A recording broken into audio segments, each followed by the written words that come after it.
بسم الله الرحمن الرحيم الحمد لله رب العالمين والصلاة والسلام على نبينا محمد وعلى آله وأصحابه وسلم تسليما مزيدا ثم أما بعد إخوة الكرام السلام عليكم ورحمة الله وبركاته.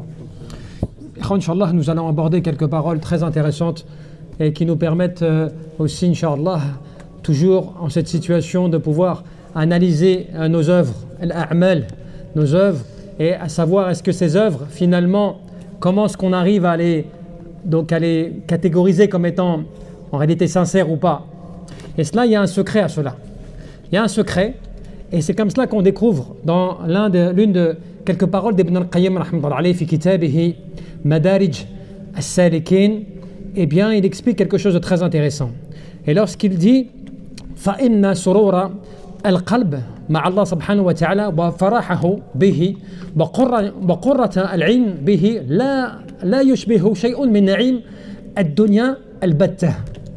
Qu'en réalité, le secret qu'il y a quant au fait de ressentir la saveur de la foi dans le cœur avec Allah subhanahu wa ta'ala, d'être avec Allah azza wa jal, et de sentir ce bien-être dans son cœur et ce plaisir quant au fait que ton cœur, et tu le sens animé par la foi, tu le sens animé par l'adoration d'Allah subhanahu wa ta'ala, il te dit, il n'y a pas de pareil en termes de plaisir de quoi que tu puisses trouver dans ce bas monde. Il n'y a rien qui ne soit comparable.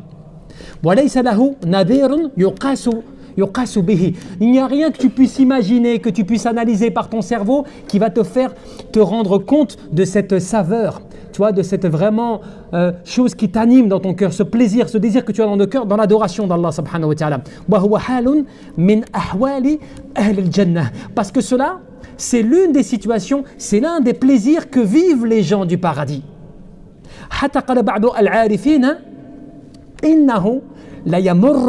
بأوقات أقوال فيها إن كان أهل الجنة في مثل هذا إنهم لفي عيش طيب. Certains de ceux qui étaient les grands connaisseurs, tu vois, du domaine spirituel, de l'adoration d'Allah subhanahu wa ta'ala, de ceux qui nous ont précédés, ils disaient, parce qu'ils ressentaient ce plaisir, des fois ils ressentaient en eux cette, tu vois, cette saveur, alhamdoulilah, de la foi, ce plaisir, ce désir de la force dans l'adoration d'Allah azza wa jal, et ils disaient, alors dans ce cas-là, si les gens du paradis sont dans ce plaisir-là, qu'on ressent parfois, mais ils le sont de manière constante, eh bien dans ce cas-là, c'est qu'ils doivent vivre une vie extrêmement agréable. Tu vois, subhanallah. وكذلك ولا ريب أن هذا السرور يبعثه على دوام السر إلى الله سبحانه وتعالى وبذل الجهد في طلبه وابتغاء مرضاته. Et il te dit, c'est pour ça qu'il faut que l'adorateur d'Allah azza wa jal, il s'efforce à faire ce cheminement. Tu vois, pour aller vers Allah, il faut qu'il s'efforce à faire ce cheminement et à œuvrer de sorte d'arriver à cette satisfaction d'Allah azza wa jal et à son agrément. C'est là normalement l'action de chacun d'entre nous. Ce n'est pas d'adorer Allah azza wa jal de manière passive. Toi, tu es là comme ça de manière passive, tu es là comme ça, tu adores Allah, et puis sans plus. Il faut normalement, et ça c'est une des conditions du secret, il faut que normalement dans nos cœurs, on sente ce plaisir et ce désir et cette saveur dans l'adoration d'Allah azza wa jal. Tu vois? Parce que beaucoup de musulmans, beaucoup de gens, des fois sont à la maison, et pendant le mois de Ramadan, ils ne font pas d'efforts, ils ne font pas plus d'efforts que cela. Ils restent à la maison, ils n'ont pas forcément la volonté, la force de sortir pour aller faire des adorations, des choses comme cela. Mais c'est inquiétant, parce que c'est là que tu te dis, elle est où cette saveur? Il est où ce désir? Elle est où cette volonté qui doit t'animer normalement, qui doit te faire avoir envie de tout cela? Et bien ce qu'il te dit, Ibn al-Qayyim, il te dit, وَمَنْ لَمْ يَجِدْ هَذَا السُّرُورِ وَلَا شَيْئًا مِنْهُ فَلْيَتَّهِمْ إِيمَانَهُ وَأَعْمَالَهُ. Celui qui ne va pas ressentir cette saveur et qui ne va pas ressentir ce désir et cette force dans ce cœur, eh bien c'est qu'il remette alors en cause ses œuvres et sa foi. Qu'il remette alors en cause ses œuvres et sa foi. Cela veut dire que parce qu'il ne ressent pas, parce qu'il n'a pas, parce qu'il ne se sent pas fort à agir, c'est qu'il y a un problème dans ses œuvres et il y a un problème dans sa foi. Tu vois? Et il te dit même فَإِنَّ لِلْإِيمَانِ حِلَاوَةٌ لم يذقها فيرجع وليقتبس نورا يجد به حلاوة الإيمان. Il te dit, parce que si la personne, elle ne trouve pas cette force dans son cœur, elle ne trouve pas cette saveur dans ce cœur, il faut qu'il revienne en arrière. Il faut qu'il revienne en arrière afin de chercher cette lumière qui le manque, afin qu'il retrouve le goût de cette saveur dans son cœur, parce qu'il a manqué à quelque chose. Il a manqué à quelque chose qui doit normalement être présent dans son cœur lorsqu'il est adorateur d'Allah subhanahu wa ta'ala. Et il rappelle à quel point وقد ذكر النبي صلى الله عليه وسلم ذوق طعم الإيمان ووجد يعني حلواته فذكر يعني الذوق والوجد وعلاقه بالإيمان. Il rappelle à quel point le prophète sallallahu alayhi wa sallam dans des hadiths, il a mentionné que ceux qui veulent goûter, que ceux qui veulent se nourrir de la saveur de la foi, qui veulent goûter donc vraiment à ce désir, à ce plaisir de la foi dans leur cœur. Combien de fois le prophète nous a mentionné cela? Des fois dans un hadith, le prophète dit ذاق طعم الإيمان من رضي الله بالله ربا وبالإسلام دينا وبمحمد رسولا. Par exemple, il te dit que celui qui veut goûter à la saveur de la foi, celui qui veut goûter au plaisir et à la force de la foi, eh bien dans ce cas-là, qu'il agrée Allah comme son Seigneur et qu'il agrée l'islam comme sa religion et qu'il reconnaisse le prophète Mohammed sallallahu alayhi wa sallam comme l'envoyé d'Allah. Mais cela, c'est pas simplement avec ta langue. يعني باللسان يعني بالقلب والعمل والاعتقاد. Tu dois agir avec ta langue, mais aussi tu dois agir avec tes membres et tu dois agir avec ta croyance, avec ton cœur. Tu vois? C'est cela le plus important. C'est d'agir en conséquence. Et là, ibadallah, alors là, c'est important, encore plus important. Lorsqu'il nous dit وسمعت شيخ الإسلام ابن تيمية قدس الله روحه يقول, il dit j'ai entendu mon cheikh Ibn Taymiyyah qui a dit إذ لم تجد لعملي حلاوة في قلبك وانشرحا فتهمه. Si tu ne trouves pas la saveur de la foi dans ton cœur et l'épanouissement, le plaisir et l'épanouissement, eh bien cela est dû à tes œuvres. Tu vois? On va répéter cette phrase parce qu'elle est importante. Hein. Il te dit quoi? Il te dit, si tu ne sens pas la saveur et le plaisir de la foi, ainsi que l'épanouissement de la poitrine, quant au fait de l'adoration d'Allah, c'est que cela est lié et dû à tes œuvres. En d'autres termes, à cause de tes œuvres, à cause de ce que tu fais, eh bien tu ne goûtes pas à la saveur et au plaisir et à l'épanouissement de la poitrine quand on fait de la foi. Subhanallah.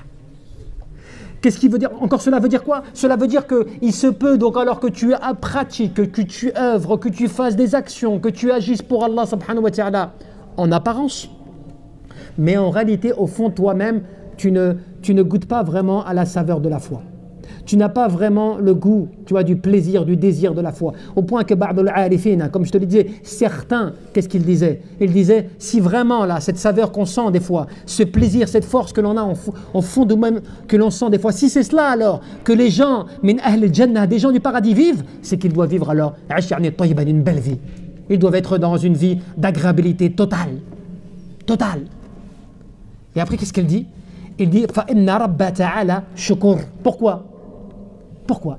Il explique après, il explique après. Il dit, c'est parce que Allah subhanahu wa ta'ala, il est généreux. Allah, il est généreux. يعني أنه لابد أن يثيب العامل على عمله في الدنيا من حوالة يجدها في قلبه وقوة انشراح وقرة عين. Parce que si tu conçois que Allah subhanahu wa ta'ala qui est généreux tel qu'il est, eh bien sache que lorsque l'adorateur fait des œuvres, Allah le récompense dans ce bas monde en lui mettant dans son cœur le plaisir et le désir, la force et le désir de l'adoration qui épanouit sa poitrine. Donc c'est une récompense. En fin de compte, on pourrait presque dire par rapport à cela qu'en réalité c'est une récompense de la part d'Allah Azza wa Jal qui est généreux. Allah subhanahu wa ta'ala, il est shakur, il est généreux avec ses adorateurs, les ibadihi, wa salihin. Et par rapport à cela, comment il les récompense? Comment il te récompense? Regarde un peu cela. Tu es dans ce bas monde fait de dunya.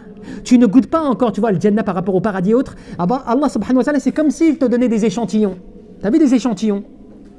Hein, certaines personnes, des fois, quand ils vont acheter un parfum, ils ne sont pas sûrs encore du parfum qu'ils vont acheter. Et donc, ils demandent à essayer plusieurs échantillons. Tiens, je vais sentir celui-ci et celui-ci et celui-ci pour être sûr de leur choix. Tu vois? Donc c'est des échantillons, mais qui te permettent en réalité de ressentir l'odeur réelle de ce que tu vas acheter à la fin. Si celui-ci que tu as goûté, c'est celui qui te plaît, ce que tu vas acheter après va être la même chose.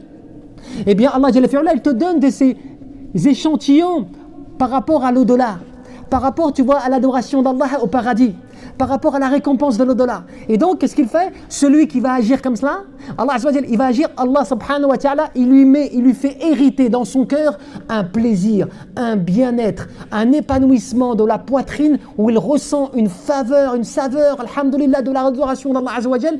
Et il se dit, alhamdulillah, quel plaisir d'adorer Allah Azza wa Jalla. Il y a des gens, ils trouvent le repos que dans la prière. Il y a des gens qui trouvent le repos que dans la lecture du Coran. Il y a des gens qui trouvent, subhanallah, vous savez, il y a un des frères qui aujourd'hui m'a raconté, il disait, subhanallah, il est parti voir une personne très malade, qu'Allah subhanahu wa ta'ala le rétablisse, qui est fait un ramadan comme cela, donc à l'hôpital, et voilà ce qu'il me dit. Il me dit, subhanallah, j'étais parti avec l'intention, en me disant, bon, ben, Inch'Allah, je vais parler un peu avec lui, et puis je vais, Inch'Allah, lui donner quelques conseils, surtout que pendant ce mois de Ramadan, ce mois béni, Shahru Mubarak, vraiment ce mois béni, de ne pas perdre, tu vois, même quand il est dans cette situation-là, de ne pas négliger l'adoration d'Allah, c'est-à-dire avec du tasbih, wal tahlil, wal takbir, wal tahmid, tu vois, même quand il est dans cette situation. Et il me dit, j'arrive là-bas, je ne suis même pas rentré dans la chambre, que déjà, alhamdulillah, mashallah, ce frère qui était très âgé, il était déjà en train de faire des tasbih comme ça. Il était subhanallah, walhamdulillah, walla ilaha illallah. Il était comme ça. Il n'avait rien d'autre. Pas de nourriture, pas de boisson. Juste il faisait du tasbih, subhanallah. Tout seul. Et il s'est dit, j'ai même pas eu besoin de lui dire qu'est-ce qu'il devait faire. Je l'ai ressenti. J'ai vu en lui cette connexion avec Allah subhanahu wa ta'ala. Eh bien, ibadallah, cela, fait partie de Allah subhanahu wa ta'ala, vraiment de la réussite qu'Allah accorde à qui il veut. Tu vois, qu'il y a des gens qui se plaisent à être dans le rappel. Tu as des gens qui se plaisent à être dans l'adoration, qui se plaisent, alors que tu en as d'autres, c'est pas garanti. Hein. Tu en as d'autres, tu vas les voir, ils vont se plaindre. À peine tu es rentré dans la chambre, déjà tu as vu leur visage, khalas. Tu sens que tu vas pas rester longtemps parce que tu peux pas. Tu sens que c'est trop dur pour lui, tu vois, il supporte pas, tu vois. Mais c'est pour dire que, comme il le disait, subhanallah, il disait quoi? Il disait, et